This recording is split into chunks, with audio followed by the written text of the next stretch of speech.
Assalamualaikum warahmatullahi wabarakatuh. Jumpa kembali dengan Babe Lukman Har, sahabat di mana saja berada.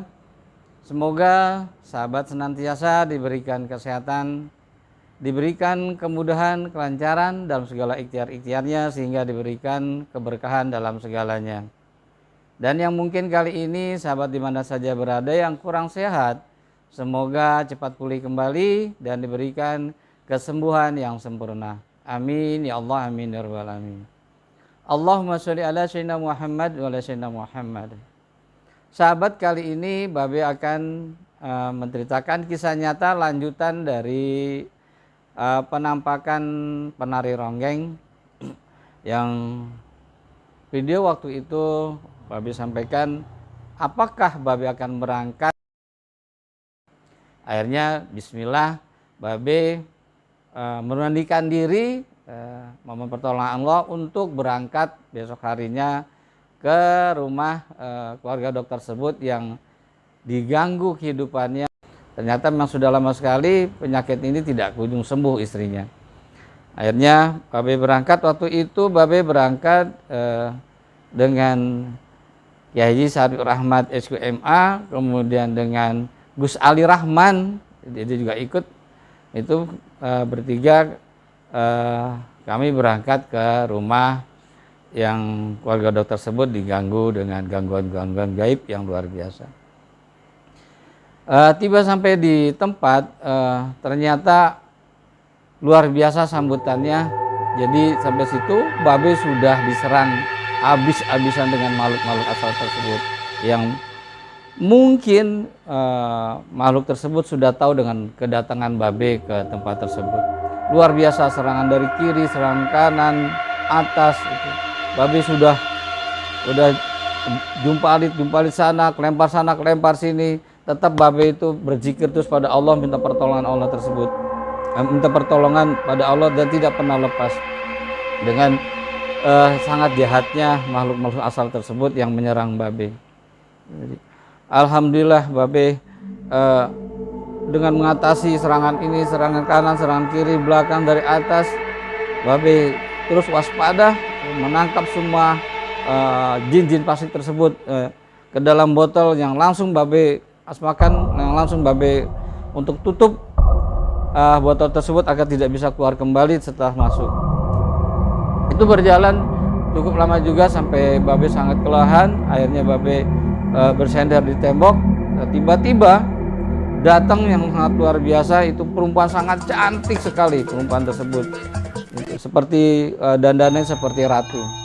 Ternyata memang benar, dan dikawal ada beberapa pengawal yang ratu tersebut datang dengan liuk-liuknya. Dia datang dan sangat menyeramkan sekali pengawal tersebut, dan hanya ratu tersebutlah yang sangat cantik dilihat. Namun setelah agak dekat, ternyata ratu tersebut yang dibilang ratu itu, dandan ratu itu, dia mempunyai buntut yang panjang sekali ke belakang. Masya Allah gitu. Kemudian ratu tersebut mengatakan pada Babe, lepaskan anak saya gitu. Anakku lepaskan sekarang juga. Dia membentak Babe seperti itu. Babe tetap berzikir terus memohon pada Allah agar Babe diberikan keselamatan dalam hal seperti ini. Tidak lepas Babe berzikir terus dalam hati. Cepat sekarang lepaskan, kalau tidak dilepaskan aku akan kirim pasukan dari mana saja untuk datang kemari dan mematikan kamu. Tiba-tiba Babe kaget juga begitu ratu tersebut minta dilepaskan anaknya. Nah, ternyata begitu tadi pertarungan yang tiba-tiba Babe datang itu, Babe terpanting sana terpanting sini, ternyata ada yang ketangkap yang Babe masukkan dalam botol itu anak ratu tersebut. Jadi berarti ini yang diinginkan anaknya itu untuk dilepas gitu, sampai seperti itu. Cuman Babe sudah bismillah, Babe berangkat itu sudah pasrah diri pada Allah, untuk pertolongan Allah. Tetap Babe tidak boleh gentar. Sedikit saja kita gentar, sedikit saja mental kita turun, wah itu sangat luar biasa, kekuatan dia akan meningkat berkali-kali lipat. Tetap Babe bertahan. Babe bilang, pergi dari sini semua, ini bukan tempat kalian. Babe bilang gitu. pergilah, ini bukan tempat kalian karena di sini tempat manusia. Pergilah di tempat hutan-hutan atau lautan yang memang tidak ada manusia. Itu Babe bilang begitu. Terus Babe ancam kembali, kalau tidak, ini anak ratu. Kalau memang situ ratu, Babe bilang ini akan mati. Babe ancam itu lagi. Dia kaget. Gitu. Kok ini manusia kok berani-berani? Mohon maaf, sahabat di mana saja berada. Saya lagi, Babe hal ini bukan untuk memamerkan masalah ilmu. Artinya Babe berbagi cerita kisah nyata ini, Babe hanya punya secuil ilmu yang mana mudah-mudahan bisa bermanfaat untuk orang banyak. Gitu. Jadi Babe nggak mau kalah gertak. Akhirnya bentak-bentakan, Babe tetap dengan Babe siap. Pokoknya ini anak akan mati.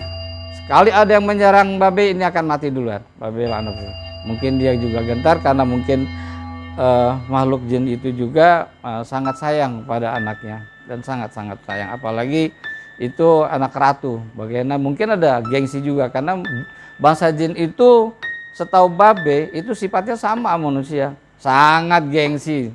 Itu sama sifat-sifat, ada pemarah, ada merasakan kesal dan merasakan sedih, itu sifat-sifat bangsa jin, sahabat. Itu yang Babe ketahui seperti itu. Dia mungkin gengsinya tinggi, tapi akhirnya dia sangat takut juga karena keturunan ini sampai mati. Waduh, dia seorang ratu kan. Akhirnya apa namanya, negosiasi apa ya, nego lah gitu, nego. Ya. Akhirnya dia menyerah, artinya bukan nego, akhirnya dia menyerah. Baik, itu. Lepaskan anak aku itu, kami semua akan pindah dari sini. Gitu.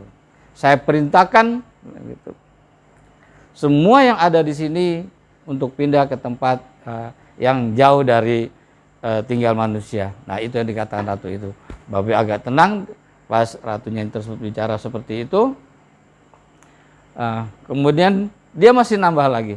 Dia bilang begini, sebelum saya pergi, tolong, dia bilang gitu. Sifatnya dia ngomong tolong atau apa, pokoknya berikan kami 3 telur, 3 butir telur ayam kampung. Wah, ngerti ayam kampung juga artinya. Mungkin agar cepat selesai mungkin gitu ya. Akhirnya saya bicara dengan, mohon maaf, dengan Kiai, minta pendapat karena saya takutkan bahwa ini salah. Saya menyetujui apa yang jin-jin fasik itu minta. Saya cerita kepada Kiai begini-begini Kiai. Akhirnya Kiai kasih saja, anggap saja sedekah. Karena ini kalau dipertimbangkan manfaatnya lebih banyak daripada mudaratnya gitu. Daripada pertarungan yang gak karuan. Kalau memang itu hanya 3 butir telur, kasih saja gitu. Dan itu juga bukan minta darah atau minta yang enggak. Itu kata Kiai seperti itu, kurang lebih seperti itu Kiai ngomong. Akhirnya Kiai sendiri yang menyuruh, coba tolong carikan 3 butir telur kampung, bawa kemari secepatnya. Nah, tidak berapa lama datanglah salah satu penduduk setempat bawakan 3 butir telur. Dan saya bilang begini, sudah lempar saja itu di kali depan sungai. Jadi rumah itu memang pas depannya sungai, gitu. Depannya sungai. Gitu. Dengan telisik saya, sepertinya sungai itu memang tempat mandinya penari-penari gaib di situ. Yang penampakan itu mandinya di sungai tersebut. Nah, itu sepertinya seperti itu gitu. Akhirnya telur 3 butir itu dilempar lah, disaksikan banyak penduduk dan Gus Ali Rahman juga menyaksikan itu dilempar dengan orang yang saya turut yang bawa telur itu. Begitu dia lempar 3-3-nya, ternyata ini sangat aneh sekali. Telur itu mencar seperti 3 ini, ke satu sana, kanan, satu kiri, yang satu tengah 3. Dan belum menyentuh air sungai tersebut, telur tersebut itu pecah di udara. Dan itu banyak yang menyaksikan. Nah, seperti itu. Nah, ternyata saya cerita-cerita dengan tokoh tersebut, akhirnya terbongkar lah. Kenapa sering penampakan seperti orang pesta di situ, banyak pesta, banyak penari-penari. Ternyata zaman dulunya itu di situ tempatnya memang tempat hiburan. Jadi dari mana-mana itu orang-orang tuh datang ke situ kalau untuk cari hiburan. di situ mungkin ya wallahu alam ya, mungkin ada perjudiannya, ada penarinya, ada perempuan yang nggak baik nggak benernya lah gitu. Nah mungkin kadang-kadang kan perempuan-perempuan penari-penari itu biasa pakai pakaian macam-macam lah itu, atau ya pelarisan atau apa untuk kecantikan penarik lah gitu, menarik tamu atau apa. Nah itulah akhirnya berkembang menjadi di situ banyak dikumpulkan, atau bukan dikumpul, akhirnya banyak yang berkumpul jin-jin fasik di situ itu. Jadi penari-penari juga, penari yang menampakkan itu udah makhluk astral semua gitu. Jadi siluman semua gitu. Siluman penari-penari ronggeng di situ. Jadi baru paham. Jadi di situ memang awalnya dulu memang tempat-tempat maksiat gitu. Wallahu a'lam gitu. Yang terpenting alhamdulillah semuanya selesai di sana, dan kemudian kira-kira 2 minggu, mungkin 2 minggu apa 3 minggu dapat kabar alhamdulillah, jadi keluarga dokter di sana semuanya hidup dengan tentram dan nyaman, sudah tidak ada lagi gangguan-gangguan makhluk astral tersebut. Alhamdulillahirabbil alamin. Begitulah sahabat di mana saja berada, kisah nyata ini Babe ceritakan apa adanya tanpa rekayasa. Mohon maaf, hasbunallahu wa ni'mal wakil. Assalamualaikum warahmatullahi wabarakatuh. Bismillah.